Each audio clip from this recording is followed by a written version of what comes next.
అండి. Hi sir. ఇప్పుడు మనకు ఆంధ్రప్రదేశ్లో కొన్ని వారాలు ఎలక్షన్స్ రాబోతున్నాయి కదా, ఏ అవునండి. గవర్నమెంట్ వస్తుంది అనుకుంటున్నారు? టీడీపీ జనసేన అలయన్స్ వస్తుందండి. ఎందువల్లండి? ఎందువల్ల అంటే ఇప్పుడు వైసీపీ గవర్నమెంట్ చూసుకుంటే కానివ్వండి, ఆయన చెప్పేదానికి చేసేదానికి చాలా తేడా ఉందండి. ఒకరు కూడా కరెక్ట్గా అది ఏది చెప్తాడో అది మాత్రం చేసేదని లేదు. ఎగ్జాంపుల్ ఒక పోలవరం గురించి మనం చెప్పుకుంటే ఏ అసెంబ్లీ సెషన్లో మాట్లాడినా కానీ ఇయర్ అయిపోతుంది అంటున్నాడే కానీ ఒకసారి కూడా మొత్తానికి గవర్నమెంట్ టైం కూడా అయిపోతుంది ఆయన. పోలవరం ఇంతవరకు కంప్లీటే కాలేదు. అదొకటి. ప్లస్ ఉద్యోగాలు కానివ్వండి, స్టూడెంట్స్ కానివ్వండి, ఇప్పుడు కొన్ని మెడికల్ కాలేజీలు ఉన్నాయండి. అదే మన తెలంగాణ గవర్నమెంట్లో అయితే నియర్లీ 33 కాలేజెస్ శాంక్షన్ అయ్యాయి ప్రజెంట్ 5 ఇయర్స్లో. మన వైసీపీ ఆంధ్రాలో అయితే కేవలం 5 కాలేజీలు ఇచ్చాయండి. 5 కాలేజీలు వచ్చాయి. దానివల్ల కూడా కొంచెం ఎడ్యుకేషన్ కూడా ప్రాబ్లం అయిపోతుంది. కానీ జగన్ గారు వాళ్ళ ఎమ్మెల్యేలు కూడా టీడీపీని సిబిఎన్ గారికి వయసు అయిపోయింది, ఒక రిటైర్మెంట్ తీసుకోవచ్చు, ఒక సీటు కూడా రాదంటున్నారు కదా.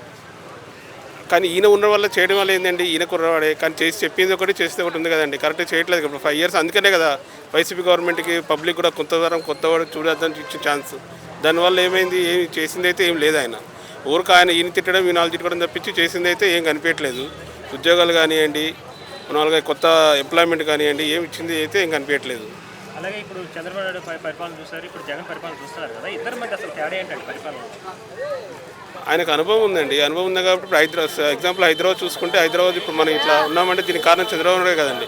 2000లో 2020 విజన్ పెట్టాడు, 2020కి చూపించాడు. ఇప్పుడు అందరం చూస్తున్నాం హైదరాబాద్ ఏ విధంగా డెవలప్ అయిందో. అదే మన ఆంధ్రాలో అయితే అతను చెప్పాడు, వాగ్దానాలు చాలా చేశాడు, చేసిన అయితే ఇంప్లిమెంట్ చేయలేదు కదా. సో అలాగే 2019లో వైసీపీకి 150 సీట్లు వచ్చాయి, టీడీపీకి 23 సీట్లు వచ్చాయి కదా. ఈసారి పొత్తులు వెళ్తున్నారు కదా, ఎన్ని సీట్లు వస్తాయండి? వస్తాయి 150 సీట్లు పక్కా వస్తాయండి. సో ఈసారి 2024లో మళ్ళీ సీఎంగా ఎవరిని చూడాలనుకుంటున్నారు? చంద్రబాబు నాయుడు గారు. Thank you. ఇప్పుడు మనకు ఆంధ్రప్రదేశ్లో ఎలక్షన్స్ రాబోతున్నాయి కదా కొన్ని వారాల్లో, ఏ గవర్నమెంట్ వస్తుంది అనుకుంటున్నారు? తెలుగుదేశం వచ్చిద్దాము. ఎందువల్లండి? తెలుగుదేశం ఎందుకంటే మామూలుగా ప్రజలకి మామూలుగా పింఛన్లు ఇచ్చినా ఏది ఇచ్చినా సరే మామూలుగా కరెంటు బిల్లు అవి బాగా ఎక్కువగా ఉంటున్నాయి, జనాలకు తట్టుకోలేంత పొజిషన్ ఉంటుంది. అందుకు కాబట్టి తెలుగుదేశమే రావాలి, లేకపోతే ఆంధ్రప్రదేశ్లో ఉంటానుకోని మొత్తం అంతా తెలంగాణ వచ్చింది. జగన్ పరిపాలన చూసారు, ఇంతకుముందు తెలుగుదేశం సిబిఎన్ గారి పరిపాలన కూడా చూశారు కదా, ఇద్దరి మధ్య పరిపాలన తేడా ఎలా ఉంటుంది? తేడా ఎలా ఉందంటే మామూలుగా ప్రస్తుతానికి పోలీసుల శాఖ కానీ ఏ శాఖ కానీ ఎవరిని పట్టించుకోవట్లేదు. పట్టించుకోకుండా పెద్దలు వదిలేస్తారు. ఏ కేసులు పెట్టినా సరే కేసులు కూడా పట్టించుకోవట్లేదు, ఎవరిని పట్టించుకోవట్లేదు. కానీ సిబిఎన్ గారి పైన వాళ్ళు విమర్శలు చేస్తున్నారు కదా, ముసలోడు అయిపోయాడు, రిటైర్మెంట్ తీసుకోవచ్చు అని. దాని గురించి ముసలోడి దగ్గర ఉన్న సారం పౌరుచోడి దగ్గర ఏముంది? అక్కడ అసలైన దగ్గర ముసలోడి దగ్గర ఉంటుంది అసలైన బలం. పడిచేప్పుడు ఆడి దగ్గర ఏముండదు, ముసలోడి దగ్గర ఉంటుంది. రాజకీయ నాయకులు మామూలుగా ఈ పోలీసులు వీళ్ళందరూ కూడా ప్రస్తుతానికి చేస్తున్నారు. అసలైన రాజకీయం చేసి ఇప్పుడు ప్రమాకాలు చేసేటప్పుడు అయినా సరే ఇలా నెత్తిమీ చెయ్యి చెప్పమని ఎవరినైనా సరే నా ధర్మం నేను పాటిస్తానని ఎలా చెయ్యి చెప్పమను ఆడు అసలైన నాయకుడు. అలా చెప్పిన రోజుని ఆడు పరిపాలన ఎలా ఉంటుందో అప్పుడు తెలుస్తుంది.